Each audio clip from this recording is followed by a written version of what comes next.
Colorado just wrapped up its Friday bye week practice, Brian. The bye week gives these guys a little bit of a break over the weekend and allows the coaches to get out and do some recruiting. Yeah, some recruiting and also get away for a little bit. Coach Mack taking those 24 hours to go through the mountains, he said. But, recruiting coaches on the road earlier this week and lots of evaluations. You would ask Coach Mack, they're already looking at 2020s and 2021s, not necessarily just 2019s now. So the recruiting period obviously very accelerated, but spending that bye week doing some of that.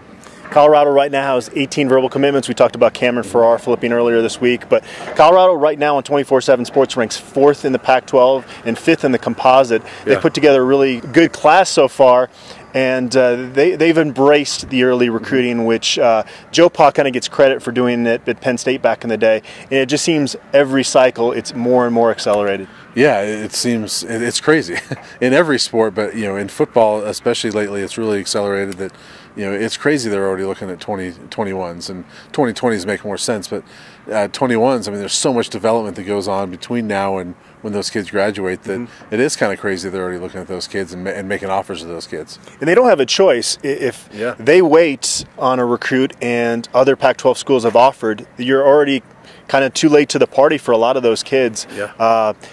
So you have no choice. But I have this theory that the more the recruiting process gets accelerated, the more Wyomings of the world can pick up these kids that just develop a year later than some of the other prospects. And it lends itself to parity in college football. Yeah, I think you're right. And I hadn't really thought of it until we talked about it bore this, but I think you're right. I mean, there's so much development that does happen in those later years for those high school football players, and not so much in like a basketball or women's soccer, things like that. That development happens later a lot of times. And, I mentioned you, Mustafa Johnson is one that as a senior in high school, he's a 250-pound defensive lineman. Nobody wants him.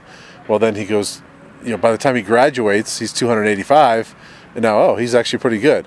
Yeah. So, you got him through the JUCO route, but that's a kid that he very well could have gotten an offer at like a Fresno State, which was an option for him until there was a coaching change. He might be at Fresno State instead of at a CU right now. And so that's where the early recruiting period maybe hurts some of the teams like Colorado. Yeah, what about a Colby Purcell? He had no other scholarship offers.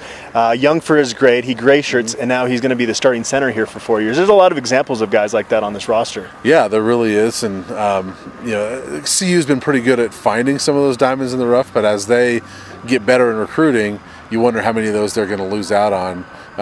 Now the trade-off is you get maybe better kids, more blue-chip prospects, but they've done a really good job of finding the diamonds in the rough. Before we sign off on this, we should kind of run through the Pac-12 a little bit. There's been a couple Pac-12 games. We talked in our season preview. It's hard to know exactly what we expect from CU from a record standpoint because we don't know what the rest of the Pac-12 is going to look like. And early on in the season, the Pac-12 does not look very good aside from Stanford and a couple of the schools in the North Division. Yeah, I think the North, right now I would say the 3 best teams in the Pac-12 are in the North. Stanford, Washington, and Oregon. That's how I rank them 1, 2, 3 right now. I think the North is pretty strong. I would really say 5 of the top 6 are in the North because I would put, Washington. I put Colorado at 4, Washington State at 5, and then Cal at 6. And so you look at 5 of the top 6 teams in the conference potentially being in the North. The South is just kind of a mess right now. It is. At this point, we were talking a little bit about this before practice wrap today. If we were put on the spot and had to pick the South Division champion right now, I would maybe lean towards USC, but it's really close. And honestly, it's not just being biased on this beat. Colorado has a legitimate chance to win this division. Yeah, I totally agree with you. As we were looking through the schedules and things while practice was wrapping up, and I really think that right now I would probably lean towards USC because that game with Colorado is in LA. But I think it's really Colorado and USC right now, and a lot of it is the schedule.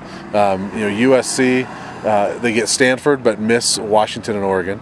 Colorado has to play Washington but not Stanford and Oregon. Whereas I would say the other 2 teams in the South that you would look at right now are Utah and ASU. They both get all 3 North heavyweights this year, and I think that's brutal for both those teams. And I think that because of this, just the schedule aspect of it, I think Colorado's right in there. Do you think there's a chance that game out in LA does end up deciding the South? I think it very well could. I mean, especially with those other teams having to play, all 3 heavyweights in the North. Plus, ASU and Utah come here. and I don't know where their games with USC are, but they both have to come here, and I think that's a benefit for Colorado as well. Colorado, I think, has a shot to run the table against most of the South. I mean, USC, I think they could get them. They're more vulnerable now than they used to be, but then I thought they were going to be. But I think CU could almost run the table in the South. USC plays Washington State tonight. That could give us a glimpse of how much better that team could get. They're only a 4.5-point favorite going into that game. Yeah, if Washington State loses that, or if USC loses that game to Washington State at home, then that really changes. I would say Colorado's the clear favorite in the South. What teams from the North do you think are going to challenge for that? Is it Stanford and Washington, or do you think Oregon could potentially put up a fight there? I think Oregon's definitely got a shot there, and Oregon I think is playing some pretty good football right now. They haven't played anybody yet, but I like what they're doing up at Oregon. I think they're clicking a little bit better, and the fact they get Stanford at home, I don't know where that Washington game is, but Stanford's got to go to Washington and to Oregon this year, and so I like Stanford a lot. They're my top team in the Pac-12 right now, but the fact they have to go to both those places makes it pretty tough. And with Colorado, your season prediction, my season prediction was 7-5. Now that you've watched some of these other Pac-12 teams, would you revise that? Would you say 8 or 9 wins now? Yeah, I probably would at this point. And I think, I would have said probably, when I said 7-5, I would have thought, boy, maybe 9-3 if things go well. I think 9-3 is realistic at this point, and I'd almost look at 10-2 if things go well. And I don't want to say 11-1. I don't want to go take that leap at this point. But yeah, I would definitely come off 7-5 and say at least 8-4.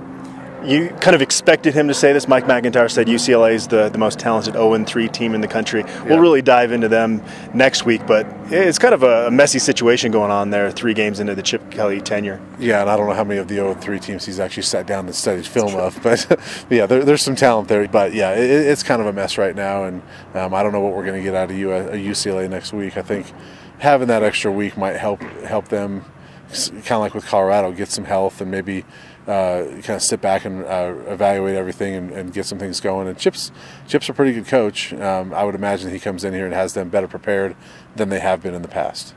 All right, we're going to take some time to enjoy the bye week. We'll be back next week, and we'll preview the UCLA game.